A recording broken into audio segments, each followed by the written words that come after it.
Pan Borneo Highway is a road network in Borneo, cutting through the Malaysian states of Sabah and Sarawak, Brunei and Kalimantan in Indonesia.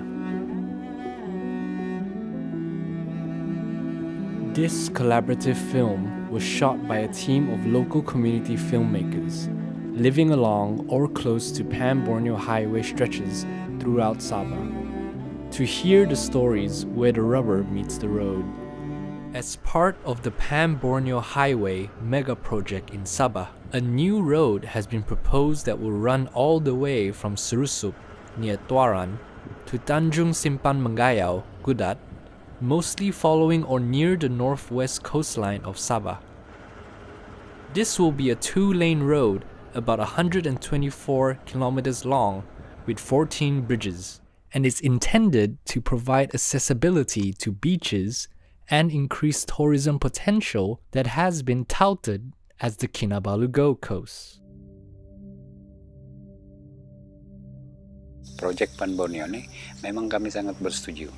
Apa yang kami maklum sebelum ini pun memang Pan Borneo ini dia tidak akan langgar tapak kami. Alhamdulillah kalau jembatan itu akan wujud, kami para penduduk yang mata pencarian dia sebagai nelayan, contoh dia kan, senang-senang untuk seberang ke seberang. Pasal Pan Borneo kami dengar daripada orang ke orang je lah. Orang ke orang yang bagi tahu Pan Borneo ni akan melalui dari kampung kami sini. Kalau bagi kami anak muda, memang kami sokong pembangunan. Sebab bila ada jalan raya macam ni, lagi dekat kami pergi sesuatu kampung atau suatu tempat. Apabila jalan raya tu atau jembatan tu sudah siap, so memang kami punya sumber pendapatan atau laut kami semua terkacau. Jadi semua tu kami tidak solution untuk tu, kami pun tidak apa yang mau buat. Kami berharap sama kerajaan untuk handle benda ni semua, apa yang dia boleh. Contoh macam rumah kami roboh, dia akan bagi kami pampasan dan sedia kami tempat atau rumah baru.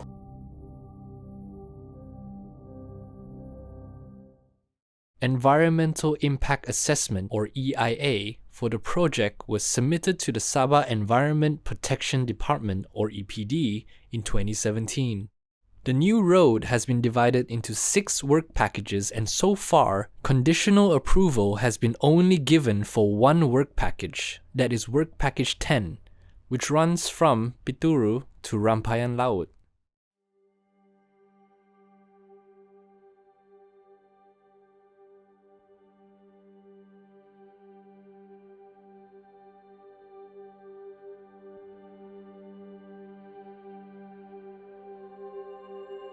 Nama saya Amazia Siza Moria Jumail. Saya sekarang bekerja dengan Danau Girang Field Center sebagai research officer. Bila bercakap tentang Pan Borneo, sebagai local community, it's unavoidable bila community maukan development. Tetapi sebagai seorang researcher juga ataupun yang terlibat dengan sains, saya sendiri melihat bahawa projek ini dia ada impact kepada ekologi atau kepada kita punya ekosistem. Kita harus mencari jalan di tengah di mana kita boleh memberi benefits kepada community, tetapi juga kita mengurangkan impact terhadap kita punya wildlife dan terhadap kita punya alam sekitar. Kawasan yang ada proboscis monkeys contohnya, ramai yang terlibat di dalam pekerjaan di dalam sektor ekoturism di tempat-tempat tersebut. Jadi apabila kita potong dorang punya habitat, and then kita akan tahu dorang punya populasi mungkin akan berkurangan. So ini juga akan memberi impact kepada community sebab mereka boleh kehilangan kerja. Apa yang saya harapkan adalah kita kena ada kerjasama di antara orang yang buat sains ini dengan government yang akan buat highway ini. Sebab kita tahu banyak mangroves juga terpotong. Because these mangroves also they act as macam nursery ground for juvenile fish, bukan saja primates, tapi banyak lagi jenis spesies yang akan terganggu. So, saya rasa lebih bagus perbaiki jalan sedia ada daripada memotong lebih banyak lagi habitat-habitat hidupan liar yang ada di Sabah.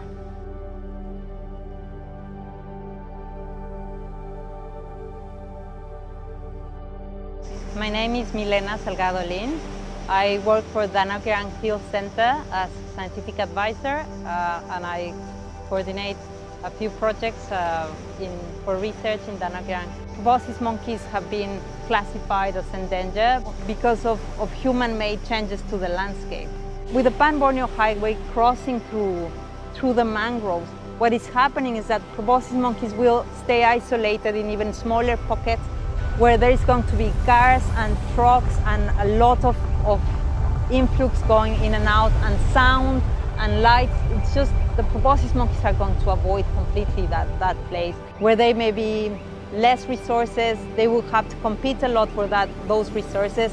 They will, if they don't move out of those pocketed areas, they will deplete those resources faster. It's really sad that a genetically unique population may end up going really fast because their natural areas are being taken away from them. Along the whole stretch, several forest reserves, namely Sulaman Lake, Kuala Abai, and Kudat and Marudu Bay Class 5 mangrove forest reserves, will be impacted. Kota Balut Bird Sanctuary is also critical for migratory birds, and construction is already ongoing here. Loss of vegetation and increase in sediment from road and bridge construction will significantly impair water quality, hydrology, and aquatic life food chains in the mangroves, rivers, and estuaries, and cause a substantial drop in seafood productivity, thus affecting the local fishery communities. Proboscis monkeys, which are endangered, endemic to Borneo, and totally protected species under the Sabah Wildlife Conservation Enactment, have been recorded in several coastal areas where the Pan Borneo Highway is being constructed. This contradicts the recently launched Sabah Proboscis Monkey Action Plan 2019 to 2028, which stresses halting loss and degradation of habitat used by proboscis monkeys as its principal objective. For the 32-kilometer work package 10 from Pituru to Rampayan Laut, which is currently under construction, at least 9 groups of proboscis monkeys will be affected and their populations permanently fragmented. Other vulnerable wildlife in the area, like silverleaf monkeys, small clawed otters, and fireflies, will also be impacted. My name is Mary. I'm working as an assistant wetland manager based in Sulaman Wetland Sanctuary. Sulaman Wetland Sanctuary is a Class 5 mangrove forest reserve. It's a beautiful place and it's a home to many. Our main objectives are to protect and conserve this beautiful mangrove area. We are also responsible to provide this employment opportunity to the local. The potential impact if Pan Borneo Highway were to be built close or in the reserves are destruction of habitats, forest fragmentations, potential animal roadkill, introduction of non-native species of plant, and it may also lead to a natural disaster to happen such as forest fire and soil erosion. I hope that we can continue to treasure our mangroves. We have already failed to maintain the existing road. Why don't we take the budget allocated to maintain the road? The number of mangrove population is declining every year. If we lost mangroves, we lost what's in it. In other areas of the proposed part of the Pan Borneo Highway, there are seagrass beds like these found in Sulaman Lake, home potentially to the rare and totally protected dugongs. Are there sufficient safeguards within our laws, policies, and processes which protect the natural environment from systematic degradation that destroys healthy functioning? In 2016, the Sabah government has made the Sabah Structure Plan 2033 into law. This was made under the Town and Country Planning Ordinance. This plan is made for the purpose of guiding Sabah's development. environmentally sensitive areas, such as a proboscis monkey or any significant wildlife habitat, need to be identified by the government and then properly managed so that it will not be damaged by any development project, like when constructing the Pan Borneo Highway. Under the law, the Environmental Impact Assessment or EIA process is designed to be the tool which will protect the natural environment. The EIA report is intended to be a comprehensive report which tries to predict how a proposed development might affect the environment. Not all development activities require the approval of an EIA report, but for the Pan Borneo Highway project, an EIA report was required under the law. Under the law, the development which requires an EIA report cannot proceed unless the EIA report has been approved by the approving authority. Under the law, the EIA report should be rejected if the development project is detrimental for the environment. The developer can propose ways to mitigate the negative impact, but if these proposals are not enough to reduce the negative impact on the environment, the EIA report should still be rejected. And as we saw before this, if the EIA report is not approved, the project cannot proceed. Now, what did the EIA report for this stretch of the Pan Borneo Highway say? We found that the EIA failed to report the significance on the presence of the proboscis monkey populations and the seagrass beds, failed to give a proper assessment of the fragmentation of habitat and its effects on wildlife and impacts on hydrology and natural tidal movements which will affect mangroves. We also found construction of a spur road through Abai Forest Reserve, a base camp built next to a river which will impact water quality, and dynamiting potentially taking place in unauthorized locations.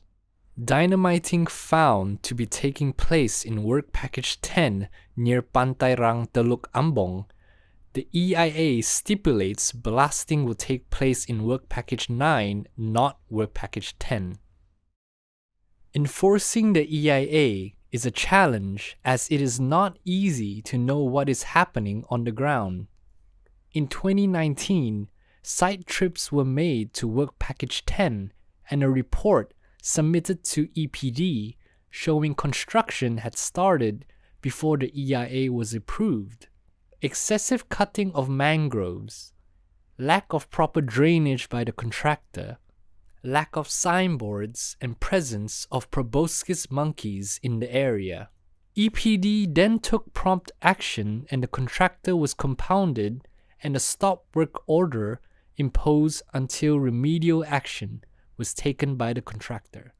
This successful collaboration between civil society and the EPD illustrates what is possible, but unfortunately, if for some reason the EIA produced by the consultants is technically weak, other problems may arise. If the EIA report did not properly discuss these wildlife habitats or did not propose how to protect them, and yet is still approved by the government, what can the public do? If the government did not fully enforce the law to protect the environment, can the court stop the approval of the EIA report?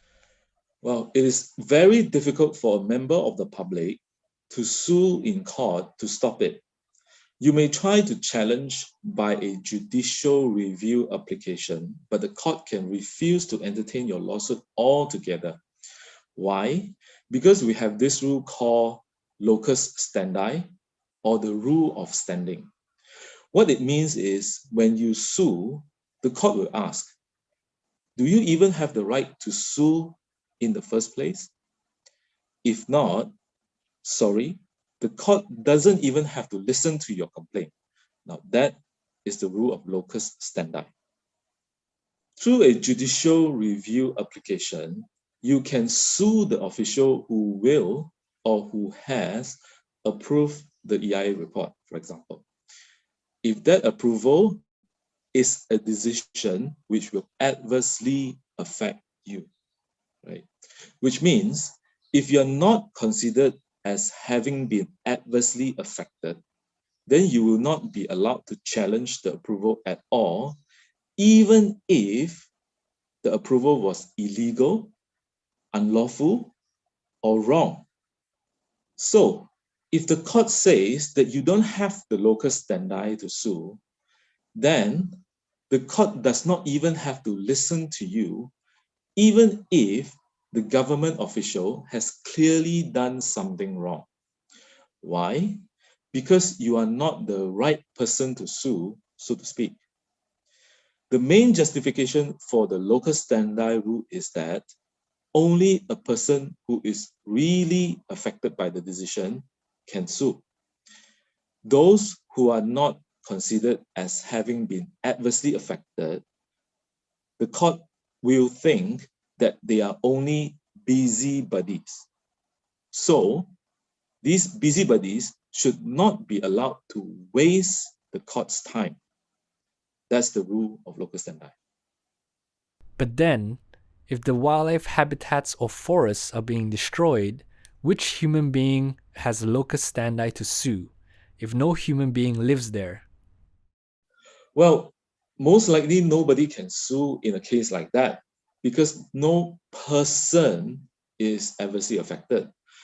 Now, the court has said in the past that in rare cases, they might allow a person to sue even if he or she is not personally affected, because otherwise, nobody else would come forward to stop the illegal action. However, this is still a discretionary matter, which means it is up to the court. Now, if the court does not think that you should be allowed to sue, then there is nothing you can do about it, even if the decision you want to challenge is clearly illegal. Now, I think it would be very difficult for the court to allow any person to do that because the rule says very clearly, you can only sue if you are adversely affected. So, even if the developer has clearly done something unlawful, or the authority has failed to enforce the law or policy to protect the natural environment, it is possible that under the law, no one can go to court to challenge that decision, just because the victims of that decision are not human beings, but rather the victims are the wildlife and the forests and so on. In this sort of cases, it is very likely that no human being would have the locus standi to challenge that decision. Now, the questions are, would reforming or broadening the rule of locus standi enable the public to better contribute to tackling Sabah's environmental challenges? And more generally, how can we strengthen the EIA process and ensure that its recommendations are implemented?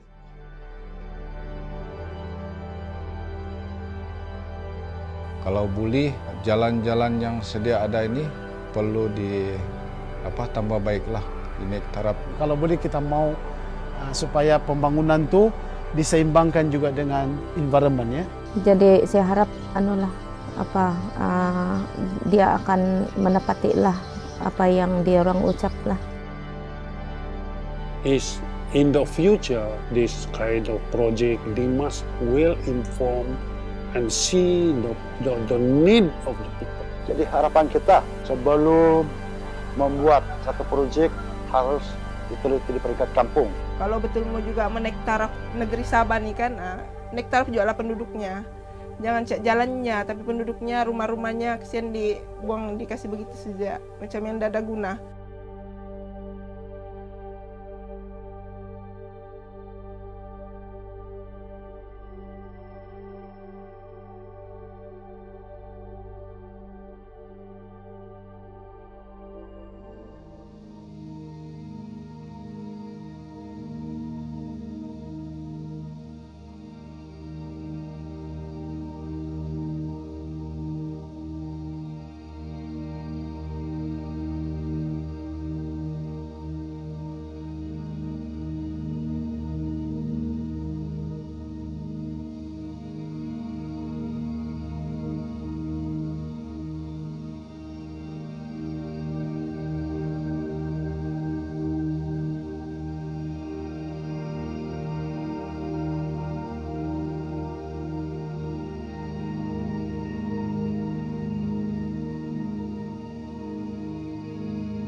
How did what you just saw land with you?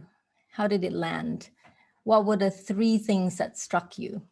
I didn't know that during the process of the EIA, rhesus monkeys populations were not, or groups were not seen or were not documented for the process. I think that's the first thing that struck me. I didn't know that nature doesn't have voice within a legal system. For me, it also struck me about the issue on the legal system. You know, there's nothing is it so literal that it doesn't say directly affected. So, you know, we are all part of our environment. You know, the overall impact cumulative impact needs to be assessed, both in terms of wildlife, but also the social aspects and economic aspects. When they do EIAs in Sabah, it's normally the project proponent or the project owner who should sort of vouch for the EIA and sign off on mitigation measures and all that. But another thing that happens a lot is that the owners would get the contractor to sign off. So they're sort of like delegating responsibility for fulfilling the legal requirements of the approval conditions. Personally, I can notice that the system is there already. I mean, the process of EIA approval, monitoring, but somehow, as mentioned by one of the audience, unavoidable impact of the development. This is another critical part that before the project was started, supposed to be there is an event for public hearing, but somehow in this case, probably like for State Department, we only come into the picture when the EPD asked us to comment on the EIA report on that particular area. We are looking for how to improve the system. Actually, the regulation is there already. Yeah, probably need to strengthen the enforcement part, for example, and how to involve general public, for example, as I mentioned earlier. For me, overall, also what struck me is that the video bring forward a lot of stories or hopes from all sides. It should happen from the beginning, from even before the implementation happens, that all sides have to be heard. The information from the scientists that have that information should probably need to be part of that planning from the beginning. I keep repeating that everywhere I go, and it's time in Malaysia at least that the constitution be amended to allow every person the right to a clean, sustainable environment. Malaysia has already signed up to the ASEAN Human Rights Declaration that allows for that right. Once you have that right, you will be able to expand the scope of a locus standi. To the credits of our courts recently, under the past 2 CJs, this standing issue has been broadened in many different ways and in different scenarios. You have different procedures such as the originating summons procedures for declarations, writ of summons procedures for damages and for directions by court.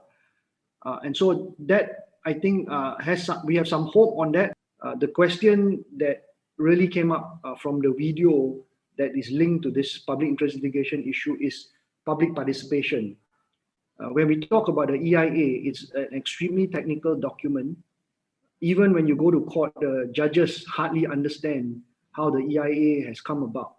And that requires us to really look at how we want to approach environmental cases. We probably need to change the state of play. We probably need to not use the adversarial system anymore. And we need to have to be in a form of a dialogue. So how do you expect residents and communities to be able to challenge EIA reports if they don't even have documents, information, and plans to be able to challenge the EIA reports effectively? How does the implementation measure up to the aspiration and to the intention of the EIA process. So when we do programs promoting EIA in countries like Myanmar and Laos, there is a lot of resistance. But we use the Malaysian model in our laws, in how we have drafted those laws under the EQA as a model. But having said that, the issues that a lot of communities face with EIA reports, one is that you just have the subjective discretion of the DG to approve the report or not. You don't have a third-party audit of the EIA report. Two, even if you have public disclosures of the EIA reports and invite the public to send their memos and protests, it's so technical that you are thinking of a project proponent trying to have a project in your backyard, and you are already there with all this history. You're staying there with all the culture, with all the flora and fauna and what's around you. It's just impossible. It's just so difficult to displace that kind of power relations. And that is why in the courts, it's so difficult for communities to displace these attempts to have these projects implemented. The report sometimes, if involve forest reserve, I mean the ECR, what they call it, ECR, environmental compliance report, every I think quarterly basis. So if involve forest reserve, the project proponent or even the EPD will extend one copy to forestry. The report was prepared by the agent or the consultant of the project proponent. So whether biased or not, whether it will protect the environment or will protect the interests of the company. For example, for Pan Borneo, I think we didn't receive any case because only one report that submitted to us as for now, I think under WP10 lah. If from the ECR mentioned about the encroachment of the stream buffer area, so we will take action based on timber license cutting conditions or forest enactment. There is a clause that mentioned that if the project proponent failing to comply with all the regulation, they are subject to be penalized under section 12E in bracket 3A. I think we have seen that now EIA come at a stage where it is often too late already. All the designing, the planning and all that has already been done. And often it's almost seen as by the project proponent as a formality sometimes, that they only need this EIA approval to go to the next stage to start implementing. We need to make sure that this process come at a very early stage, that it's actually taken into consideration all these impacts in the design of the project itself. If it's implemented properly, that could preempt issues, social issues, for example, like going through people's cultural area or graveyard, for example. I want to say that I fully agree with what Rebecca is saying in terms of how early in the process an EIA should be done. I think it's become not just in Sabah, but in Malaysia as a whole, from working on EIAs, it's tended to be more and more focused at this level, that is, the project's there, this is the final step they need to do before they can break the ground, kind of thing. Some of the things that are requested in EIAs, the detailed information, for example, they're asking info that, you should only have at a detailed design phase. So it leaves probably the proponents or consultants a bit confused. If you start early enough, you may have less level of detail in terms of project sort of information, and things would have to be done at a higher sort of more overview level, I would say, but it still doesn't mean that they should allow, say, in the monitoring process, additional studies to come at a later date or something like that. The second one I want to comment is what I was wanting to comment before on what Edmund was saying with the guidelines and making it into law. I think it would be really good for, like you said, the regulators to have some kind of guideline on how to approve an EIA or not.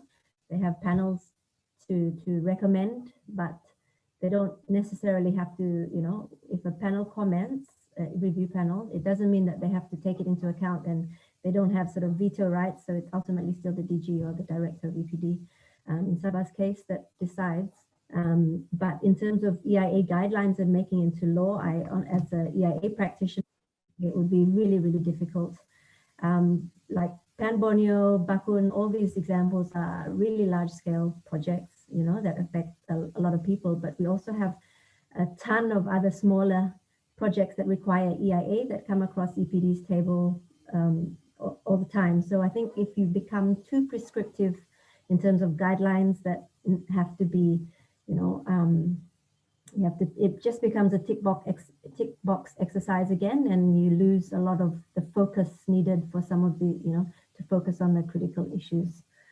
So I think the environmental authorities should focus on the environmental approval, and they should approve an EIA report on its technical merits, which might show significant impacts, which might show that mitigation measures are not available to fully mitigate something. So they approve the EIA report, but then make a separate recommendation that says, well, this EIA report shows that it's not sustainable or something like that. So it's separating the approval of the report from approval of the project, which I think is a big, big thing. I do feel that a lot of the people that live in Sabah feel like me, like a foreigner and in a black box when it comes to the law and how these IIAs are done, and who gets to check them before. And in a way, my questions are not only whether the mitigation measures have been put in place or who is actually enforcing them. For me, the question is, what are the mitigation measures? Who gets to say whether a mitigation measure proposed is actually enough for the site or for the wildlife? Because I think that's what the general public feels like they don't know, they don't understand, and it's not straightforward. How can we come in earlier in the design process? What can we do in terms of transforming or changing our processes so that the space is more open and inclusive earlier on in the macro design policy making process? Instead of a tool to just try to identify and potential impacts and identify mitigation measures, can we suggest, is it possible to actually make the EIA part of the planning process of the project, and even before budget is allocated for that project, so that when because often we hear that it's too late to withdraw the project because a lot of money have been invested into that project, so it will be very costly to withdraw that or cancel that project. I mean, there is actually a mechanism for that. That's the strategic environmental assessment, which is supposed to be done at policy, plan, or program level. So that would be, for example, when a project is being submitted as a proposal. So in this case, if you take the Pan Borneo Highway, for example, it should have been done when the budget was being requested or considered at that high level. What it would need is a lot more buy-in from other or ownership from other government departments apart from EPD. So it'll be people like UPenn, EPU, and the people who are making these decisions to say, look, we have to consider environment, and it's not just a box-ticking exercise. So is this a point of intervention for, let's say, the public or civil society to demand an SEA or request for an SEA for a particular project? My response would be to look at how early the interventions, and a lot of you are doing that already. Say, okay, there is for KL, there's a KL structure plan. Sabah, there may be you may be advocating for how many percent that of forest reserves, and you cannot cut them down and you cannot develop them. So the latest case which I put up just now from the news, and the judgment is really good. The Court of Appeal judgment, Mary Lim and her judges. One of the reasons the court struck down the development order was because the local authority did not take into account the KL structure plan. And the argument was that the KL structure plan is not binding, but the court said, I think for the first time in our jurisprudence, that says that you have to have regard to the structure plan. If this court decision is going to be upheld by the federal court, then in any development plan, the local council or the state government must take into account. My comment is mostly on the experience we had when we put together the state action plan for the proboscis monkey.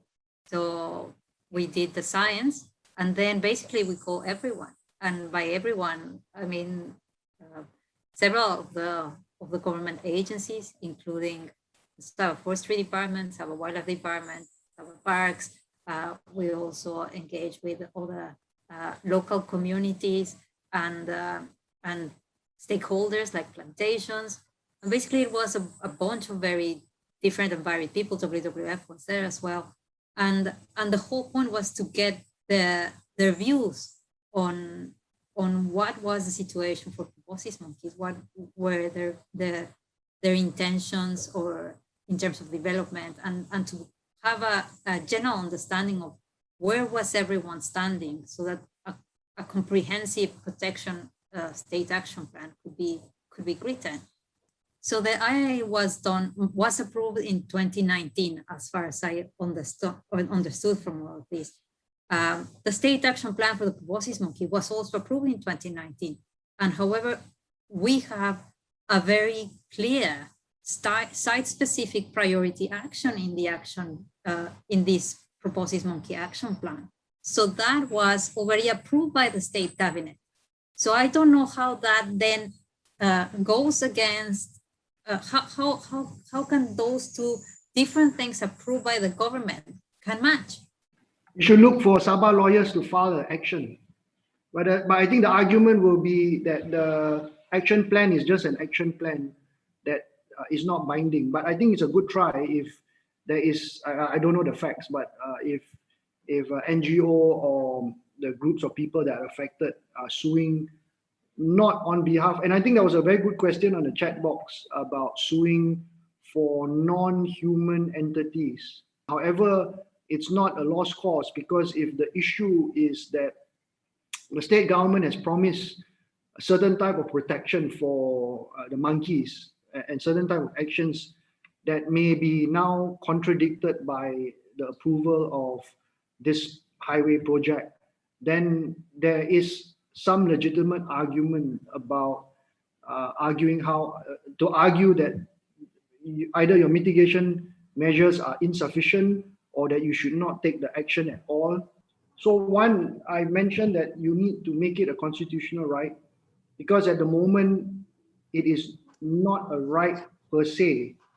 It is only recognized in some of the cases, Lee Kuan Yew and a few others, where the judges said that the right to a healthy environment, a right to a clean environment is part of right to life.